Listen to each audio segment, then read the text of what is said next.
반갑습니다. 다들 들어오셨나요? 반갑습니다. 아, 다 들어오셨나요?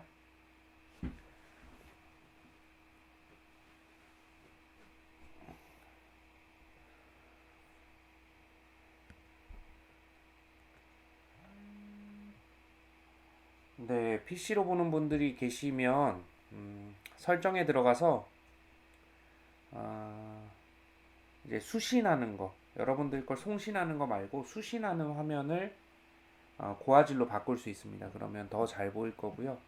강의 자료 같이 보시면서 네, 수업하시면 될 것 같습니다. 한 주간 잘 지냈나요? 네, 화면을 좀 켤 수 있는 학생들은 같이 켜가지고 네, 수업을 같이 하면 좋을 것 같고요. 음,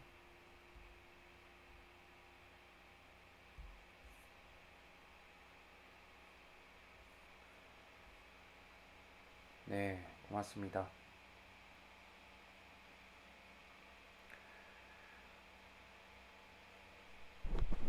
소리는 잘 들리죠?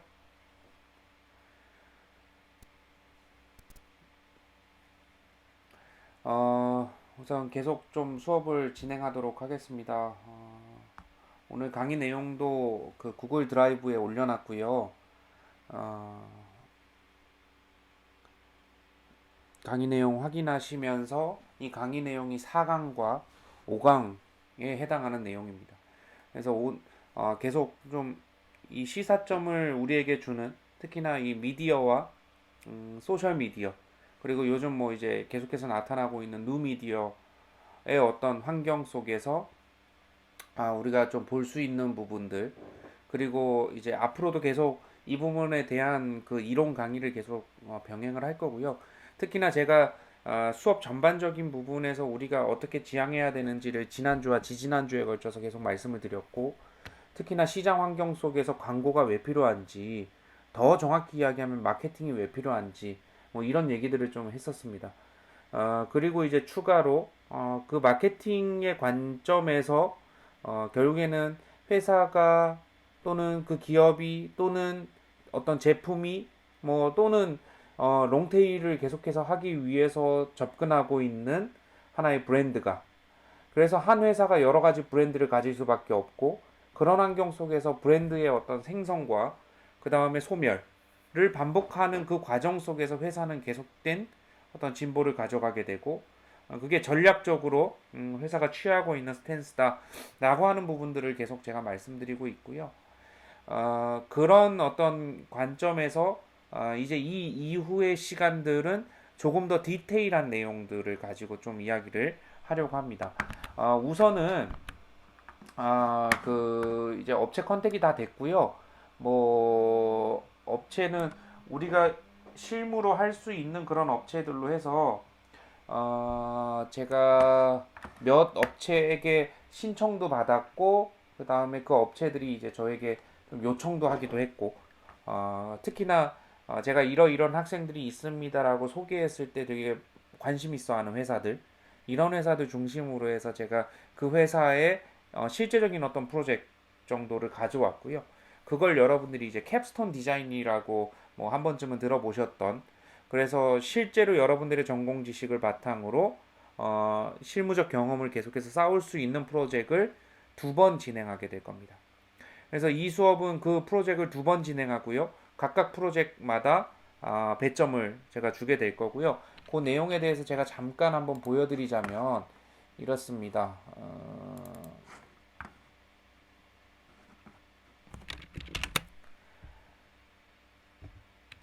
네, 이렇게 돼 있는데요.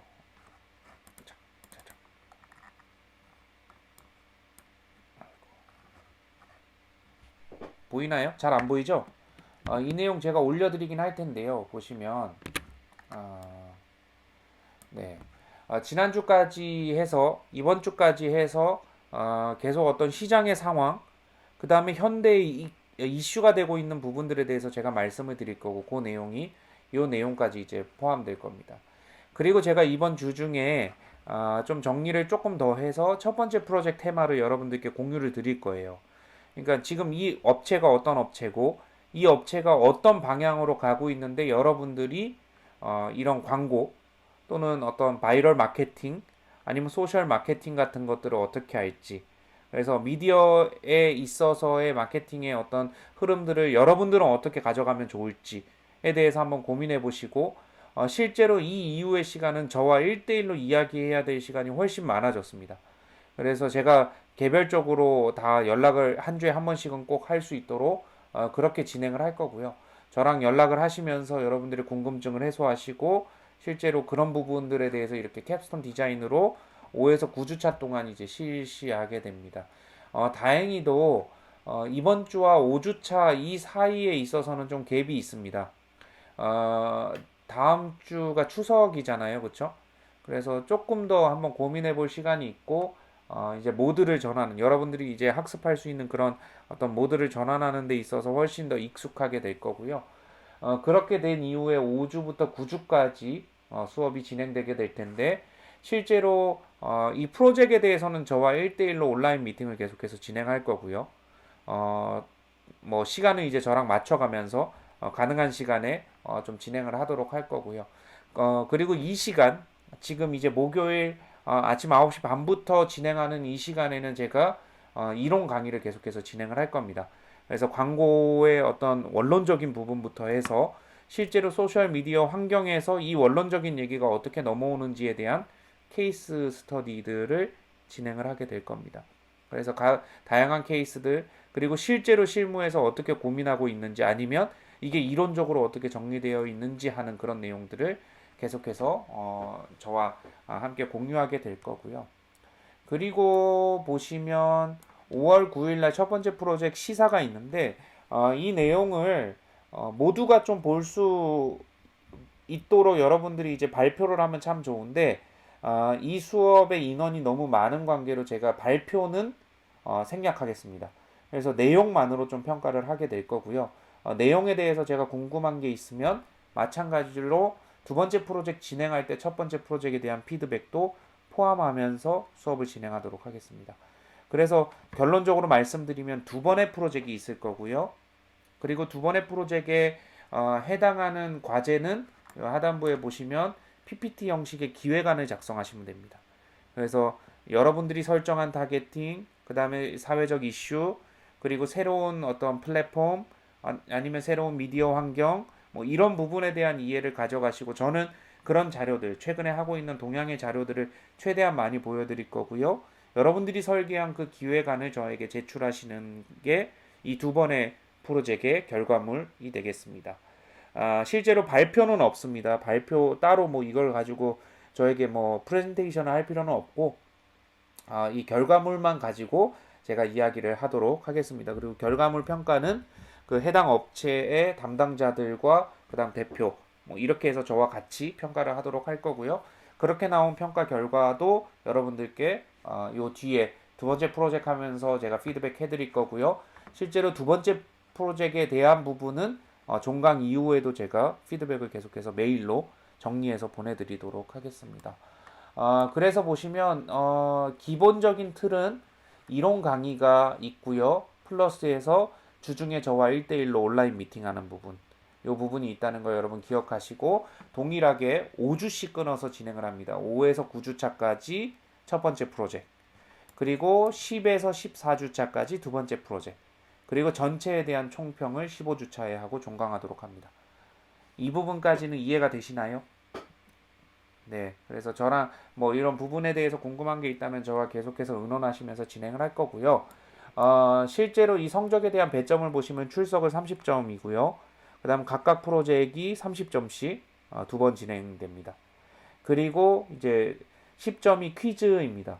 이론을 강의를 하다가 중간에 VC에 제가 한 주 전에 뭐 어디까지 제가 수업 내용들 올려드리는 그 부분에서 퀴즈가 나올 겁니다 라고 하면 여러분 퀴즈 공부를 하시면 되고요. 온라인에서 퀴즈를 봐야 되기 때문에 어쩔 수 없이 오픈북으로 진행을 합니다. 대신 문제는 조금 더 까다로울 거고요. 뭐 이렇게 공지하는 시간도 이렇게 짧은 이유는 오픈북이기 때문에 그래서 여러분 머릿속에 평소에 이걸 잘 넣고 있는지 아닌지에 대한 평가 정도로 여러분 기억하시면 될 것 같습니다. 그래서 변별을 주기 위해서 시험도 조금 까다로울 수 있다는 점을 여러분 기억하시고 이 시험에 임해 주시면 훨씬 좋을 것 같습니다. 그래서 이렇게 배점은 100점, 배점에 이 수업을 평가하도록 하겠습니다. 모든 수업은 구글 미트에서 실시간 온라인 수업으로 진행하고요. 중간고사와 기말고사는 없습니다. 대신 중간고사는 퀴즈로 대체하고 퀴즈는 제가 불시에 여러분들께 미리 한 주 전에 공지하도록 하겠습니다. 그러면 한 주간 잘 준비하셔서 이 퀴즈에 임해 주시면 될 것 같고요. 두 번의 프로젝트는 전부 다 캡스톤 디자인으로 진행을 되고요.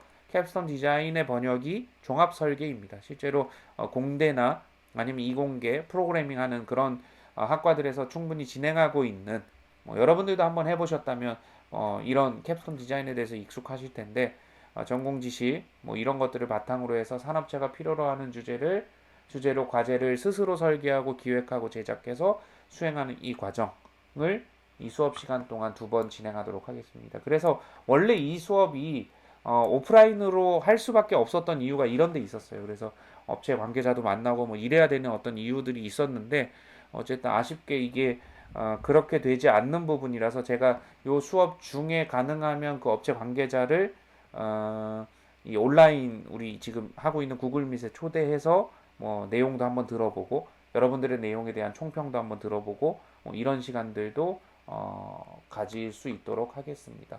그래서 요 내용에 대해서는 제가 우리 이 캠퍼스에 그대로 올려드릴 테니까 요 내용 확인하시면 될 것 같습니다. 실제로 이론 강의에 대해서는 여러분들 이렇게 크게 좀 고민을 안 하셔도 될 게 충분히 알고 있는 내용에 대한 정리이기도 하고요. 물론 제가 말씀드리는 것 중에 새로운 부분도 있고 또는 익숙한 부분도 분명히 있을 수 있어요. 괜찮습니다. 어차피 이 내용은요. 마케팅이라고 하는 부분은 어떤 실무에 있어서든 내가 제작 환경 또는 인적 관리, 인사과 이런 데 있어서도 마케팅의 관념은 충분히 여러분들이 이해하고 가셔야 회사 전체 프로모션에 큰 도움이 됩니다. 그래서 이런 내용들은 굳이 어떤 기업이나 브랜드의 마케팅이 아니더라도 어떤 개인이라고 하는 브랜드도 포함될 수 있고요. 아니면 여러분들이 이제 작게는 창업을 한다라고 하는 부분부터 포함해서 이 마케팅은 되게 아주 일상화되어 있고 보편화되어 있는 그런 개념이기 때문에 그런 내용에 대해서 한번 정리하시고 나누어드린 시트들도 잘 한번 모아두셨다가 나중에 실무에서 정말 필요하실 때 사용하실 수 있는 그런 자료들로 제가 최대한 많이 서칭하고 최대한 많이 정리해서 여러분들께 좀 많이 제공해 드리려고 합니다. 그래서 그런 부분으로 수업이 계속 진행된다는 걸 기억하시면 될 것 같습니다. 여기까지 혹시 질문이 있다면 저한테 메일로 보내셔도 되고 정말 급한 질문이다 하면 우측에 있는 채팅을 통해서 저한테 질문을 하셔도 될 것 같아요. 오늘은 이런 내용의 이제 연장선으로 현재 지금 이슈가 되고 있는 어떤 마케팅 트렌드에 대해서 좀 이야기를 하려고 하고요. 실제로 이 마케팅 환경이 계속해서 어떻게 변화가고 있는지에 대해서 좀 이야기하려고 하는데 그 내용과 더불어서 오늘도 영상을 좀 볼 겁니다. 지난주에 봤던 여러분 그 악플 수집가 잘 보셨나요? 네. 생각보다 이 어떤 소셜의 어떤 그런 공간들, 그 다음에 우리가 하고 있는 네트워크 공간이 실제로 대면하는 공간과는 좀 다른 결을 갖고 있고 그런 곳에서 나오고 있는 어떤 규칙도 되게 엄격하게 적용되고 있죠. 실제로 요즘 들어서 이제 더 정확히 볼 수 있는 부분은 그런 부분이 될 수 있을 겁니다. 예를 들어서 여러분들이 이제 참여하고 있는 커뮤니티가 있을 수 있고요. 아니면 온라인 카페 이런 것들도 있을 수 있고 또는 온라인에서 뭔가 만날 수 있는 그런 소셜 네트워크 안에서의 또 다른 그룹이 있을 수 있고요. 그렇죠? 이런 부분에 가면 다 규칙이 있던가요, 없던가요? 규칙이 존재하죠. 그렇죠? 적게는 댓글은 어떻게 달아야 되고 그런 것뿐만 아니라 사람들을 호칭할 때는 그러니까 위에 이제 다른 글이나 다른 댓글들을 읽어보면 충분히 학습될 만한 그런 규칙들이 있고 그리고 그 규칙에 대해서 무언가 룰을 갖고 있는 원칙자가 있고 그 어떤 그런 부분들이 분명히 존재하죠. 예를 들면 이런 앱도 있습니다. 그 강남을 중심으로 하는 커뮤니티 어플리케이션이 있어요. 따로 이제 원래는 이게 사이트에서 그 온라인에서 진행을 하다가 웹에서 구현이 됐다가 따로 떨어져 나와서 대치동, 도곡동 뭐 이렇게 해가지고 그쪽 지역의 사람들만 그 주소를 그러니까 뭐 예를 들어서 그 주민등록증이나 아니면 뭐 그런 어떤 서류들 행정 서류를 가지고 인증을 하면 가입이 돼요. 그러니까 그렇지 않으면 가입이 되지 않는 그런 이런 커뮤니티가 있습니다. 되게 이렇게 숨겨져 있는 커뮤니티긴 한데요. 거기에도 되게 재밌는 현상들이 있어요. 뭐 예를 들어 그 안에서 이제 제일 활성화되고 있는 게 자유 게시판이긴 하지만 그래도 한 꼭지에서 보면 뭐 그런 것도 있습니다. 아, 그 중고 물품을 사고 파는 그런 사이트도 있어요. 그 안에. 물론 마찬가지로 페이스북 그룹에도 보면 망원동 좋아요 뭐 이런 게 있어요. 실제로 망원동이 어떤 느낌을 갖고 있고 뭐 망원시장을 기점으로 해서 그 주변이 뭐 요즘 사람들에게 굉장히 힙하다는 뭐 그런 곳이라고 얘기를 하는데 그곳에 실제로 거주하는 사람들이 가져가고 있는 톤이나 매너가 있어요. 그리고 그 룰에 대해서 계속해서 강조합니다. 뭐 여기는 뭐 너무 그냥 삶에 어떤 치여서 살면 안 되고 약간 예술적 감각도 있어야 되고 그러면서도 약간 지성인적 느낌이 있어야 되고 뭐 이런 느낌이 있어요. 거기도 무료 나눔도 하고요. 막 중고로 뭐 팔기도 하고 뭐 이래요. 그리고 망원동 상인들도 들어와서 뭐 이런 거 있는데 동네 주민을 위해서 이렇게 이렇게 하고 싶어요. 아니면 동네에 뭐가 이렇게 쓰러져 가고 있는 게 있으면 이런 거는 수리해 줘야 되는데 이 마포구청에서 안 해주고 있어요. 뭐 이런 이슈들을 만들어내기도 하고. 마찬가지로 아까 얘기했던 도곡동과 대치동 그 커뮤니티도 마찬가지입니다. 어, 되게 폐쇄적이고 그 안에서 뭔가 일어나기도 하는데 뭐 간혹가다 제가 지난번에 발견했던 저도 뭐 도곡동 대치동에 살고 있진 않지만 이제 친구의 아이디를 빌어서 도대체 어떤 커뮤니티야 하면서 저도 들어가 봤어요. 되게 뭐 좀 관심이 있어서 그렇게 가봤더니 중고 물품을 파는데 어떤 사람이 이런 뭐 디바이스나 아니면 뭐 명품 백 이런 걸 팔아요. 근데 가격을 터무니없이 올려놓은 거야. 그러니까 뭐 대부분 중고 물품 파는 사람들의 어떤 워딩이 비슷하잖아요. 거의 새 겁니다. 뭐 한 번만 실착해봤어요. 뭐 이 정도? 그렇죠?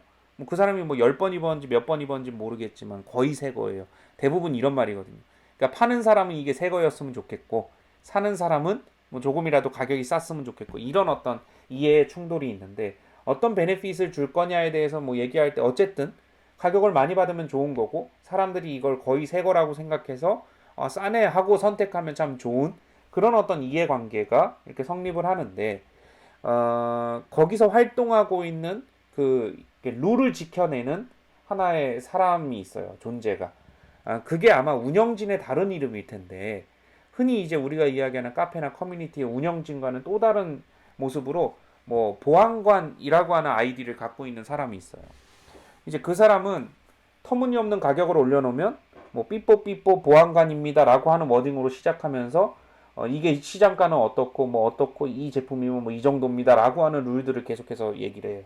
어떤 상품이 올라오든지 간에 가격이 너무 비싸게 책정되어 있을 때 어김없이 등장하는 존재예요.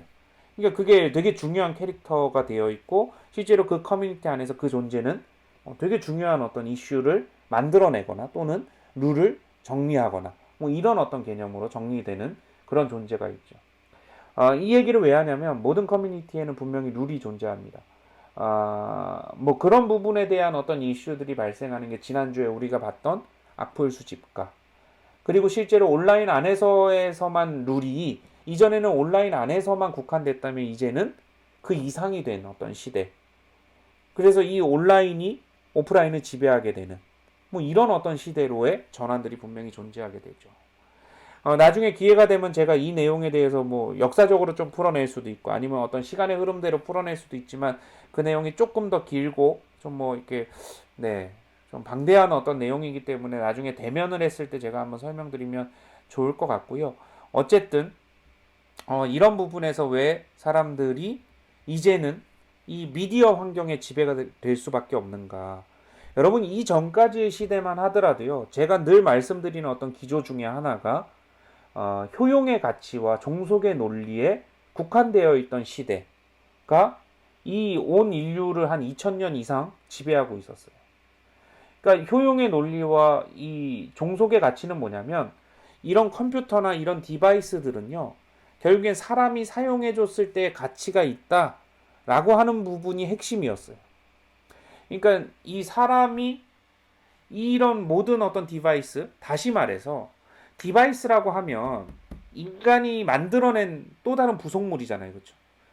그렇기 때문에 이 모든 디바이스들 또는 이 모든 어떤 자연의 환경들, 뭐 건축물도 마찬가지고 예술도 마찬가지고 뭐 어떤 그런 기반 산업들도 마찬가지입니다. SOV에 해당하는 뭐 이런 것들, 시스템도 마찬가지고 인간이 만들어낸 모든 것들은 인간에게 종속되어야 되고 만들어낸 모든 것들의 가치는 인간이 사용해줬을 때 가치가 발현된다 라고 하는 게 기본적인 생각이었어요. 산업혁명 시대 때 이게 아주 철저해지고 명확해집니다. 근데 이 시선이요, 뭐 물건, 자연, 예술품, 시스템 이런 쪽으로 가면 참 좋아요. 근데 어디까지 가냐면 사람에게도 끼쳐지죠. 제가 이전에도 이 이야기를 했던 적이 있는데 다시 한번 설명하자면 이런 겁니다. 사람을 하나의 노동력의 대상으로만 보게 되면 이 사람을 종속의 가치로 볼 수 있어요. 그리고 효용의 가치로 평가하게 됩니다. 다시 말해서 학생들은 선생에게 배워야 되는 거고 선생은 학생들에게 배울 거 없어. 이렇게 생각하는 어떤 인식이 명확해지게 되는 거예요. 회사에서도 마찬가지입니다. 저 휴가 낼래요. 야, 지금 회사 바쁜데 무슨 휴가를 내? 이게 아주 쉬운 말 같아 보이고 뭐 나름 합리적이어 보이지만 이런 어떤 사고가 그동안 이어져 왔던 효용의 가치와 종속의 논리에 해당하는 말들이. 뭐 나중에 한번 여러분 관심 있으신 분들은 찾아보시면 좋겠지만 이제 그리스 로마 시대로 헬레니즘 시대로 넘어가도 동일한 얘기예요. 모방 이론에 따라서 신의 세계의 모방으로 인간 세계, 인간 세계에 대한 모방으로 자연 세계, 그리고 인간이 만들어낸 세계. 그래서 이 자연 세계는 예술의 세계는 절대로 인간의 세계를 침범할 수 없고 인간의 세계에 종속되어 있는 세계.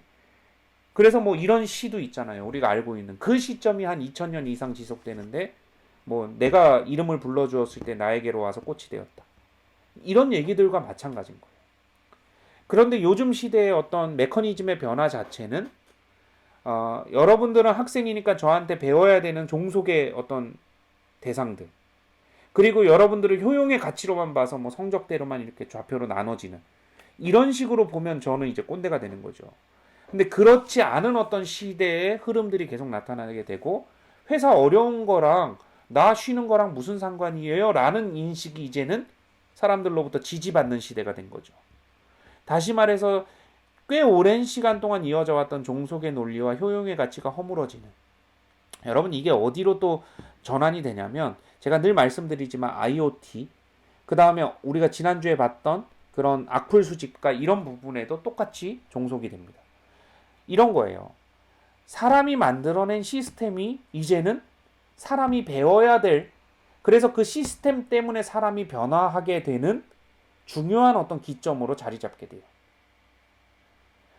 이렇게 본다면 시스템은 이제 인간에게 아니면 인간 세계에 종속된 건가요? 아니면 별개고 아니면 똑같이 동등한 가치를 지니는 동등한 하나의 시스템인가요?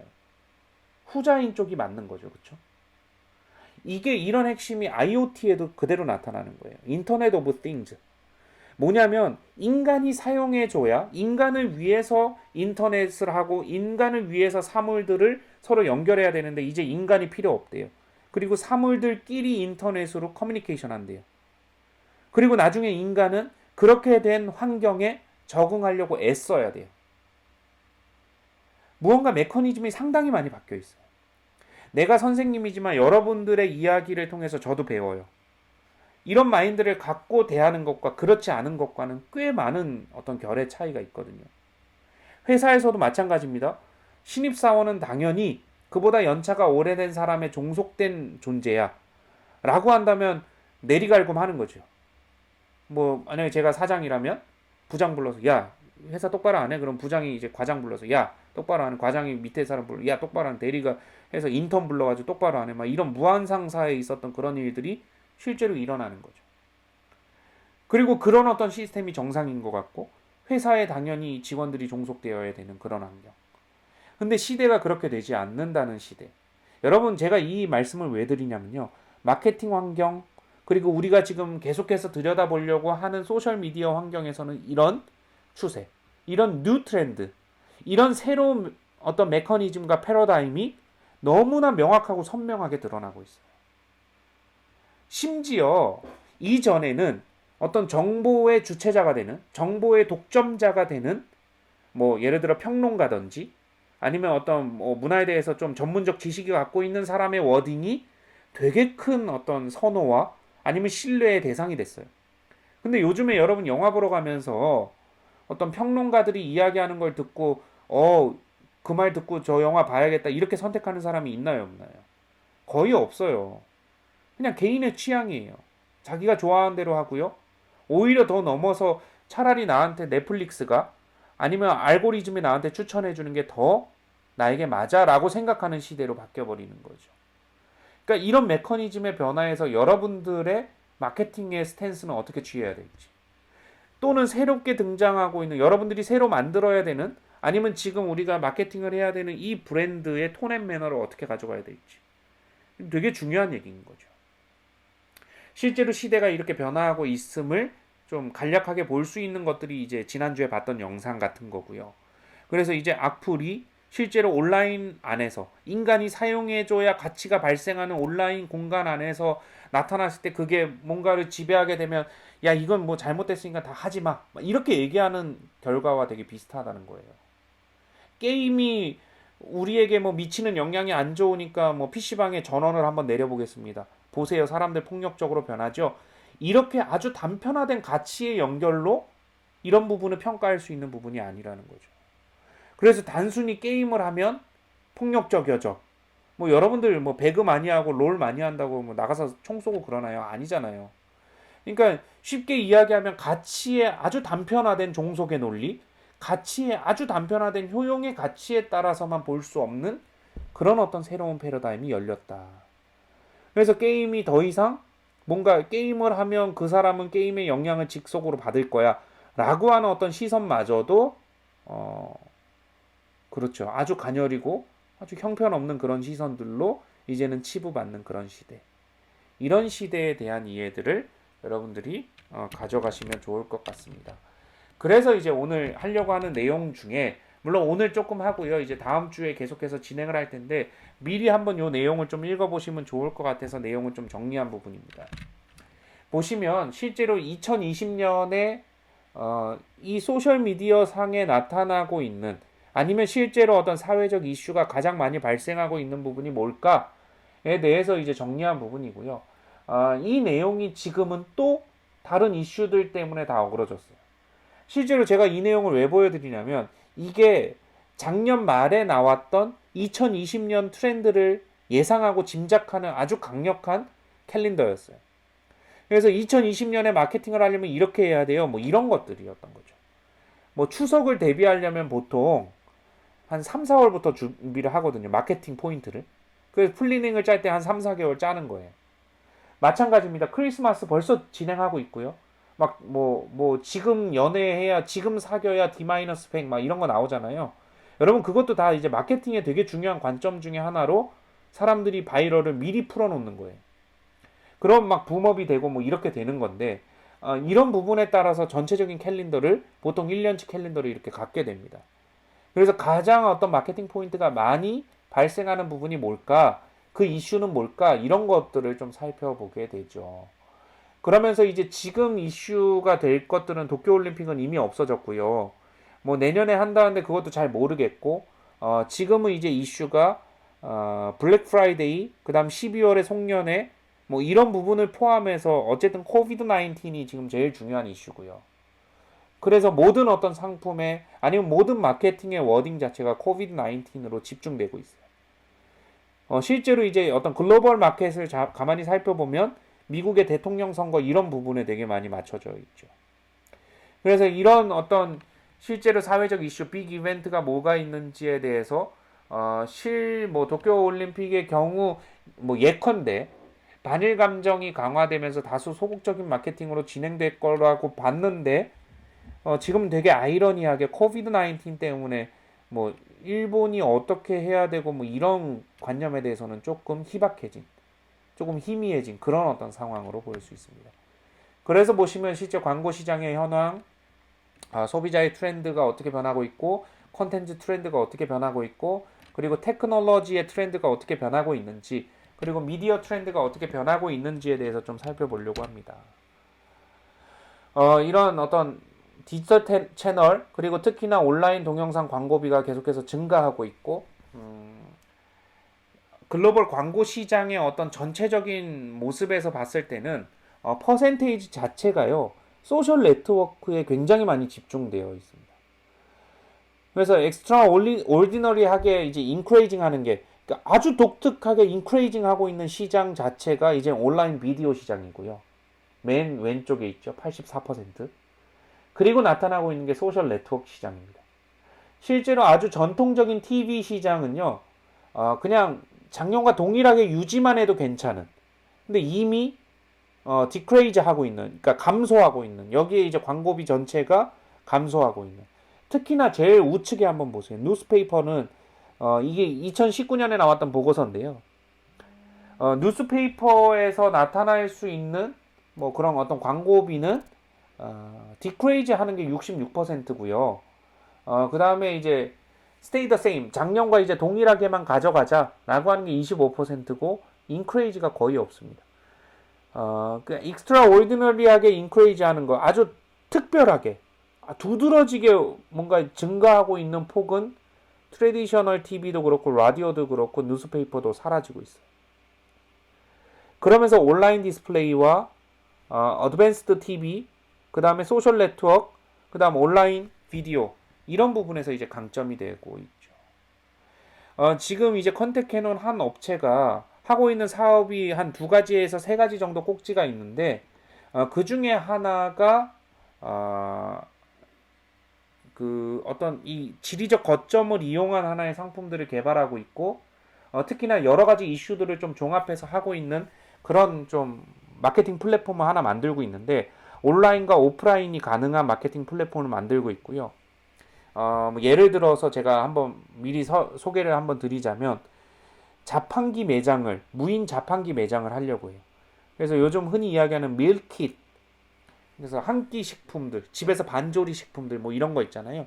그거를 무인 매장 그 자판기에 쭉 넣어놓고 아니면 반찬도 좀 있고 고기를 구워 먹을래 그러면 한 8,000원 정도에 고기와 양파와 쌈까지 같이 이렇게 있는 그런 걸 이제 파는 매장을 지금 오픈하려고 하고 있는데 거기에도 수익 중에 그러니까 단기 수익이 있고 장기 수익이 있는데 단기 수익과 장기 수익을 다 만족시킬 수 있는 수익의 한 20% 선을 광고비로 가져가고 있어요. 뭐냐면 자판기를 깔아놓고 그 옆에다가 디스플레이를 하나 놓는 거예요. 그러니까 미디어 파사드라고 해서 그냥 이렇게 멀티 TV 같은 걸 여러 대 겹쳐가지고 놔두고 거기에 뭘 트냐면 그 지역에 광고하고 싶은 것들을 트는 거예요. 그러면 이제 자판기에 뭘 사러 온 사람들의 타겟팅과 그 멀티비전에 이제 흘러나오고 있는 어떤 영상들이 맞아 들어간다면 그런 부분을 보고 충분히 광고 효과를 가져갈 수 있는. 그러니까 이제는 어떤 매장이든지 이런 광고 효과. 최근에 이제 진행하고 있는 무인 매장들도 마찬가지고요. 특히나 편의점들에서 제일 많이 하고 있는 게 이 온라인 디스플레이 광고입니다. 그래서 편의점 앞에 가면 이제 뭐 TV 같은 거 있잖아요. 멀티비전 같은 거. 그런 데서 나오고 있는 것도 다 광고비 집행을 하는. 그래서 어떤 지리적 거점을 가지고 진행을 하지만 광고비가 실제로 집행되게 되는 뭐 이런 어떤 가치의 다른 어떤 순환 작용들을 좀 가져가게 되는 그런 모습들을 보게 됩니다. 어드밴스드 TV도 마찬가지고요. 소셜 네트워크, 온라인 비디오도 마찬가지입니다. 그래서 요즘은 이제 IPTV에서도 중간중간에 광고를 넣거든요. 여러분들 이제 보고 있는 VOD 앞면에 이제 들어가고 있는 실제로 로딩되는데 시간이 걸려요. 데이터를 받는데. 그럼 그 시간 동안 내놓을 수 있는 광고도 실제로 받기도 합니다. 그리고 처음에 이제는 TV를 틀면 이전에는 내가 껐던 TV로 돌아가지만 이제는 TV를 껐다 틀면 다 한 채널로 딱 들어가요. 그냥 신디케이팅 할 수 있는 채널로 가고요.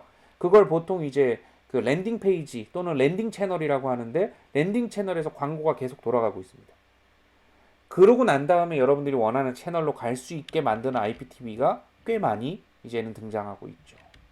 이런 부분도 되게 중요한 실제로 마케팅하고 광고하는 데 있어서 디지털 채널을 활용할 수 있는, 그래서 어디에 어떻게 태워야 되는지에 대해서 고민하고 나온 결과다라고 하는 부분을 여러분 이해하시면 좋을 것 같습니다.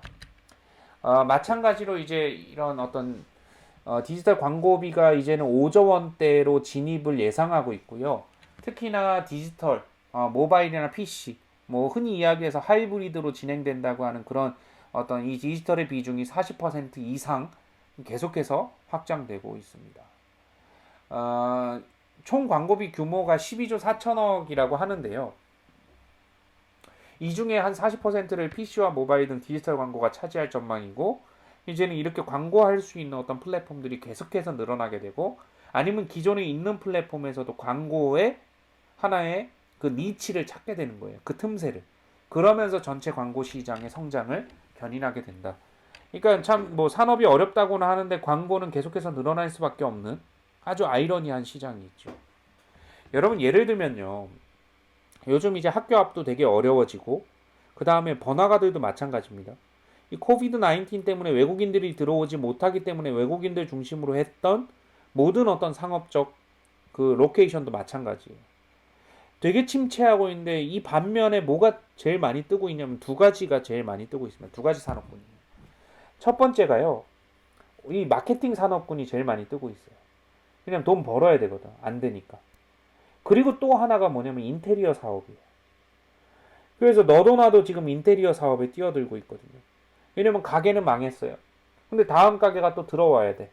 뭔가 자본의 흐름 때문에 들어올 수밖에 없거든요. 그러면 제일 먼저 하는 게 인테리어거든요. 그러니까 이런 어떤 과정들 속에서 그럼 왜 인테리어와 그다음 마케팅 이 시장 가지고 우리가 할 수 있는 또 다른 어떤 광고의 포인트들은 뭐가 있을까? 이런 부분도 여러분들이 잘 한번 고려를 해보시면 좋을 만한 어떤 니치의 플레이스들이 될 겁니다. 계속해서 한번 살펴보시면 이제 뒤에를 제가 계속 좀 진행을 하다가 오늘 이제 함께 봐야 될 영상이 있거든요. 그 영상을 일부 보고 일부는 다음 주에 연속해서 보도록 할 텐데 한번 보시면 이렇습니다. 각 세대별로 중요한 이슈에 따라서 소비 패턴이 변화하고 있다라는 어떤 기점에서 여러분들이 좀 생각을 하셨으면 좋겠고요. 특히나 제가 오늘 함께 볼 영상 자체가 이 뉴미디어 플랫폼에서 무언가 또 다른 작용들이 분명히 일어나고 있음을 여러분들이 인지하셔야 돼요. 제가 늘 말씀드리지만 그 부분이 아주 중요한 리터러시의 방법 중에 하나거든요. 그러니까 이 시장이 지금 어떻게 굴러가고 있는지를 우리가 제대로 분석하기 위해서 다양한 정보들이 머리에 있어야 되는 건 물론이고요.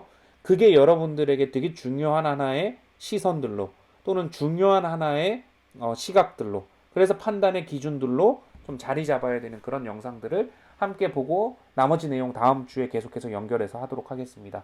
우리 잠깐 쉬었다가 이제 영상을 볼 건데요. 지금부터 잠깐 쉬었다가 10시 10분부터 10분 너무 짧나요? 5분은 드려야 되겠죠? 10시 12분부터 이제 영상을 틀 거고요. 11시 좀 넘어서 제가 끝내고 정리하고 나머지 부분은 다음 주에 계속해서 진행하도록 하겠습니다. 10시 12분에 다시 시작할 테니까 그 시간에 자리에 꼭 다시 앉아주세요. 알겠죠? 네, 잠깐 쉬었다가 하겠습니다.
네, 계속 시작할까요?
네, 계속 한번 합시다.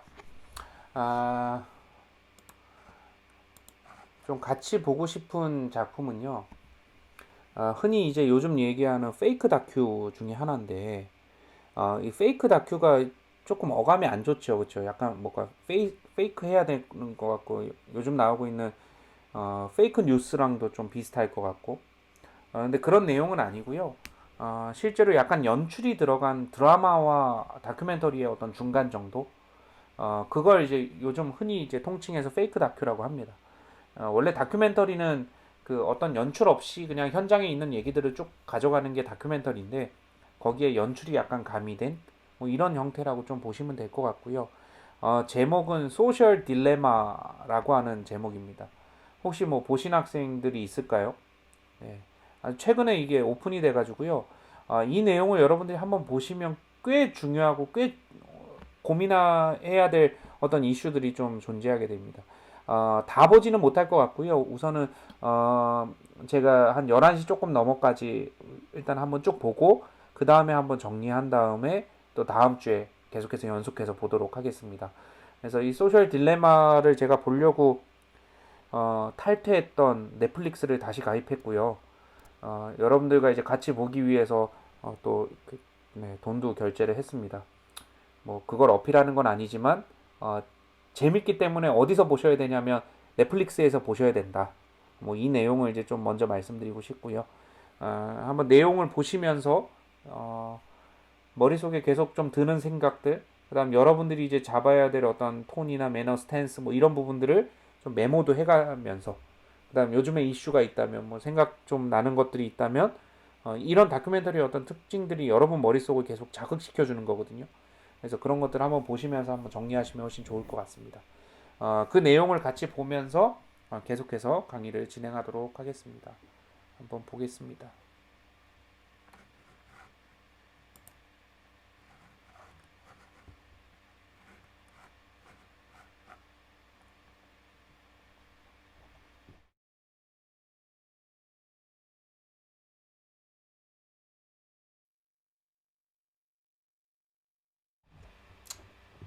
네, 아, 우선은 오늘은 여기까지 보면 될 것 같고요. 다음 부분은 그 다음 주에 계속 연속해서 좀 보도록 하겠습니다.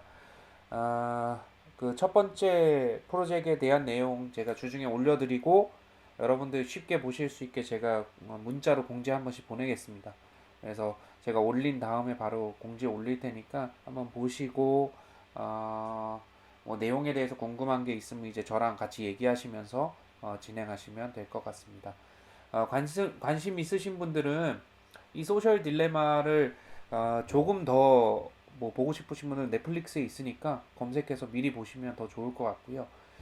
제가 수업 시간에 이제 많이 이야기했던 부분들이 좀 나타나 있습니다. 그래서 한번 확인을 해보시면 이게 전반적으로 이런 시스템이 어떻게 굴러가고 있고 특히나 이게 우리한테 어떤 위협이 되고 있고 또는 우리를 어떻게 학습시키고 있고 뭐 이런 부분에 대해서 조금 더 체계적으로 아니면 통합적으로 좀 볼 수 있는 그런 다큐멘터리라서 여러분들 꼭 같이 봤으면 좋겠다고 생각했고요. 한번 내용 계속해서 한번 살펴보시고 따라와 주시면 될 것 같습니다. 지금부터 한 3분간 이제 출석 체크할 텐데 우측에 있는 그 채팅창에 여러분들 이름이랑 네, 학번 정도 해가지고 쭉 써주시면 출석 체크하도록 하겠습니다. 네, 고맙습니다.